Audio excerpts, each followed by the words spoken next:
어, 지금 이 대선이 지금 이제 열흘 정도 남았는데, 오늘 그 갤럽 조사에서 이제 김문수가 갤럽 기준으로 9% 차로 붙었다.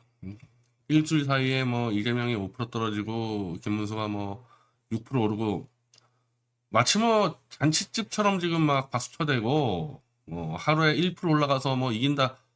정말 헛소리들을 많이 하는데, 대선 열흘 남겨놓고 지금 9% 차로 붙은 게 그게 자랑입니까 그게?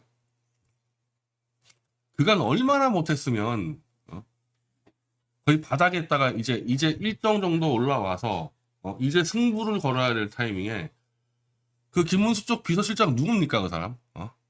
지금까지 너무 잘해왔기 때문에 기조를 바꾸지 않겠다. 지금처럼 가겠다. 그게 무슨 얘기냐면은 이 사람들이 이슈 파이팅을 하지 않고 무슨 김문수의 순수한 매력, 김문수 개인 매력으로 승부를 건다 그러더니 그게 먹혔다는 거야 지금. 그래서 앞으로도 이슈 파이팅을 안 가고 그렇게 하겠다. 그 지는 거죠 뭐. 그거 지는 거예요. 아니 3년 전 선거 때 그때도 뭐 이재명에 대해서 그 혐오층이 없었습니까? 그때도 이재명에 대한 혐오층은 가득 찼었고, 그런 그 이쪽 보수 쪽에서는 윤석열이라는 박근혜 조작 날조 수사의 주범을 데려왔는데, 그래서 아마 적극적인 보수층은 일부 빠졌겠지만 그 윤석열 박근혜 탄핵 주범을 데려와다 보니까 박근혜 탄핵 관련된 데미지가 없었잖아요. 윤석열이 들어와서. 그래서 그 변태 같은 수법을 써가지고 얼마 이겼습니까 윤석열이? 1%도 못 이겼잖아. 지금 그때랑 비교해보라고. 그때 이재명하고 지금 이재명하고 전력차가 거의 전력이 뭐 비슷하다고 봐야죠. 응? 그때도 혐오층이 이 정도 있었고 지금도 혐오층 그냥 남아 있습니다. 근데 윤석열 정권에 대한 심판 여론 때문에 이재명의 이미지가 뭐 더 나빠질 것도 없고 뭐 더 오히려 더 좋아졌을 텐데 지금 이제 다시 원상 회복되는 거죠. 윤석열이 이제 아웃되다 보니까 이재명은 원상 회복돼가지고 3년 전 이재명과 비슷하다고 봐야 되는 거야 지금 저 이재명 전력은. 근데 오른쪽 전력은 3년 전 윤석열보다 훨씬 떨어져 있잖아요. 박근혜뿐 아니라 윤석열까지 탄핵당해버렸는데, 그래가지고 뒤에서 출발해서 이제 9%까지 온 거 아닙니까? 제가 볼 땐 거의 이제 다 그냥 온 거야. 이제 여기서 이제 이걸 따라잡으려면 한마디로 타이슨식의 KO 펀치, 들어가다가 카운터 맞고 죽는 한 있더라도 달려들지 않으면 이대로 그냥 5에서 3% 차로 지는 겁니다. 이대로. 근데 이미 김문수 쪽에 지금 말하는 사람들 보면은 이미 정신이 나갔어요. 정신들 나갔어. 그래서 이 사람들이 대선을 이길 생각이 없고 적당히 5% 안에 들어가서 당권이나 먹으려고 지금 까부는 거 아닌가. 나 뭐 그런 생각이 들 정도로 한심한 짓거리들을 하고 있습니다. 그래서 뭐 이렇게 돼버리면은 뭐 최소한 미디어치는 이 대선에는 신경 쓸 이유가 없는 거죠. 선거를 지겠다고 작정한 사람들이 몰려 있는데. 근데 지금 이재명 쪽의 이 리스크는 한마디로 저런 무능하고 한심한 김문수 쪽이 아니라 이게 지금 제일 큰 문제죠, 이게. 근데 이 부분을 이 국민들에게 어필을 해서 야, 그럼 이재명 되면은 선거를 또 하자는 얘기냐? 이래가지고 표를 바꿔먹는다? 이미 그 선은 넘어간 것 같아요. 그러니까 이게 재밌는 게 재판 중지가 38%고 재판 진행이 50% 모르겠다 12%인데 이 모르겠다 쪽은 거의 재판 진행 쪽으로 간다 봐야 돼요. 그래서 다른 조사를 보면은 재판 진행 60%째가 나오는 이유가 모르겠다는 얘기는 이거는 재판 진행이란 거랑 마찬가지야. 그냥 이건 가만 놔두면 재판 진행되는 거 아닙니까? 이재명이가 까불지 않으면 그냥 재판 진행되는 거잖아요. 그러니까 62대 38이야 따지면 이거는. 근데 여기서 야, 이 정도면은 그러면 또 선거를 치르냐 이래가지고 이 표가 이재명의 재판 리스크에 대해서 불안해하는 국민들의 표가 김문수로 가느냐, 그게 안 간다는 거죠. 그게 김문수 쪽의 한계라는 거야. 이거 믿고 있다가 김문수는 그냥 떨어지는 거고, 자, 이재명이 당선돼? 야, 재판 진행하는 거 보면서 판단하겠다는 거잖아요. 이재명이가 얼마나 이 사법부를 장악해서 온갖 변태짓을 해가지고 버텨내는지, 아니면은 그냥 사법부에서 한 칸에 날아가는지, 그런 진행 과정을 보고 또 판단하면 된다고 생각하는 사람들이에요, 이 사람들은. 그게 어떤 사람들이냐? 이 사람들이에요.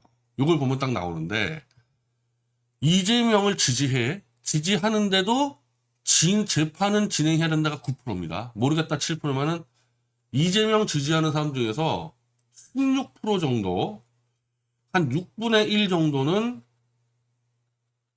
이재명을 지지하는 게 아니지. 이 사람들은 윤석열과 김문수를 심판하겠다는 거죠. 이재명 지지가 아니라 도저히 윤석열과 김문수는 내가 찍을 수 없다. 이건 정권 교체해야 되겠다. 그러나 대통령 되고 나서 이재명 보자. 너도 그 무수한 범죄 검증해야 되겠다. 이 생각하는 사람들이 이 9%와 7%입니다. 이게. 그리고 이 유동층. 아무도 지지 안 해.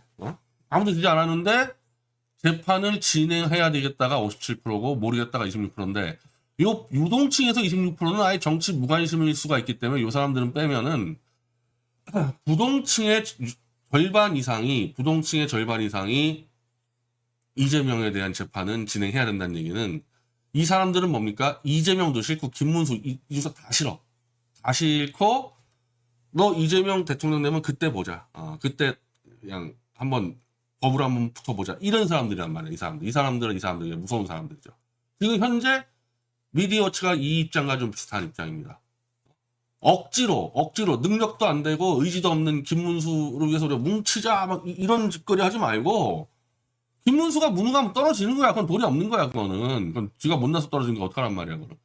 그 대신에 대선 이후에 보자. 대선 이후에 법과 원칙대로 그대로 한번 잣대 대볼 테니까 이재명 당신도 법과 원칙 그대로 흘리면서 살아남으면 모르겠지만은 온갖 변태, 편법, 탈법, 위법 저질러서 산다? 그럼 가만두지 않겠다. 이거잖아요. 이게 만만치 않을 겁니다. 이게 만만치 않은 정도가 아니라 제가 예상을 해보면 순식간에 아마 재판 진행해야 된다가 50을 훌쩍 뛰어넘어. 아까 이게 붙는다 그랬잖아요. 모르겠다가.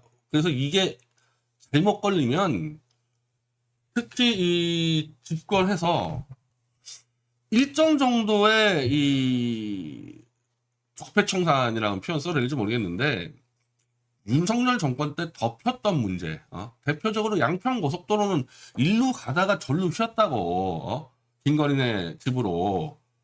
이런 문제들에 대해서는 특검이 들어가는 게 맞다고 보는데, 만약에 내가 볼 때 제일 이재명 쪽에서 이제 지금 위험한 짓을 꾸미는 게 사법부 전체를 쓸어버리기 위해서 내란 공범이라는 막 이상한 이 용어를 가져와서 너도 내란 공범, 조이대 너도 내란 공범, 지기현 너도 내란 공범, 내란 공범으로 한번 쓸어버렸다가는 저는 이 중지해야 한다도 무너지고 아마 국민의 70% 이상이 이재명 잡아 넣으라고 순식간에 바뀔 가능성이 있습니다. 난 이재명 쪽, 내가 이재명 쪽에다가 뭐 조언을 할 이유는 없겠죠. 없겠는데 지금 뭐 SKT 문제를 그 촛불세력과 같이 하다 보니까 이제 뭐 오늘부터 자주 통화도 만나게 되는데 뭐 정책인 서로 안 해요. 왜냐하면 내가 이재명 지지 안 하는 거 뻔히 아니까. 근데 다만 만약에 집권했을 때 내란 공범으로 쓸어버리는 순간에 이재명은 못 버틸 겁니다. 그거. 근데 내란 공범으로 쓸어버릴 거야 아마. 보다 많아. 왜? 무서우니까. 잘못하면 사법부한테 한 방에 죽으니까. 겁이 많아서 이런 문제가 벌어지죠. 자기가 범죄가 없고 떳떳하면 그대로 돌파하겠지. 똑같은 그 검찰 보복에 걸려들었어요. 똑같은 검찰 보복 걸려들었는데 왜 송영길 대표는 저렇게 재판을 도망다니고 이런 짓 안 하냐. 그냥 구속되면 구속 가고 그러지. 한 번도 일부러 재판을 피하고 일부러 재판 연기한 적 없거든요. 네. 본인 스스로의 팩트 관계나 법리에 자신 있는 겁니다. 이건 무죄라는 거. 설사 유죄가 나와도 들이받고 싸우는 건데 이재명은 도망다니잖아요. 자꾸 재판들은. 왜? 지가 봐도 유죄니까. 그렇게 되면은 대통령 되고도 정상적으로 대통령 역할을 못하게 되죠. 지 범죄를 덮어야 되니까. 그래서 사고를 치게 돼 있죠.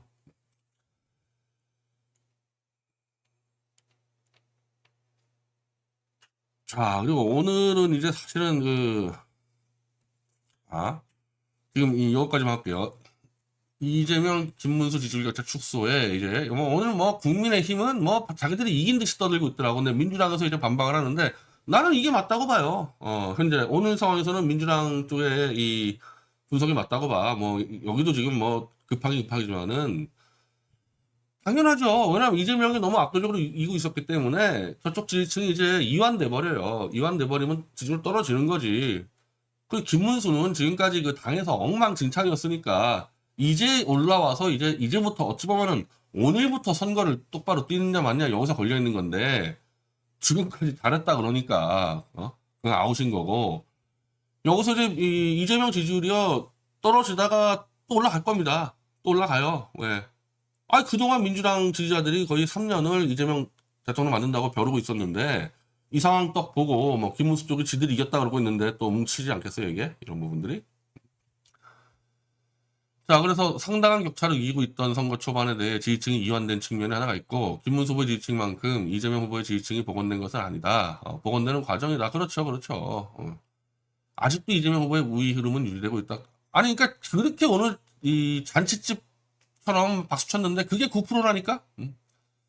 이재명하고 9% 차이 난다고 지금 김문수 잔치 벌이고 있는 거야. 지금 9% 차이. 그것도 지금 대선이 10일밖에 안 남았는데 10일밖에. 이제 아마 다음 주 하수면은 그거 없어지잖아요. 이제 여론조사 공표 못 하게 되지 않나요? 그거 뭐 저도 없어졌나 그거?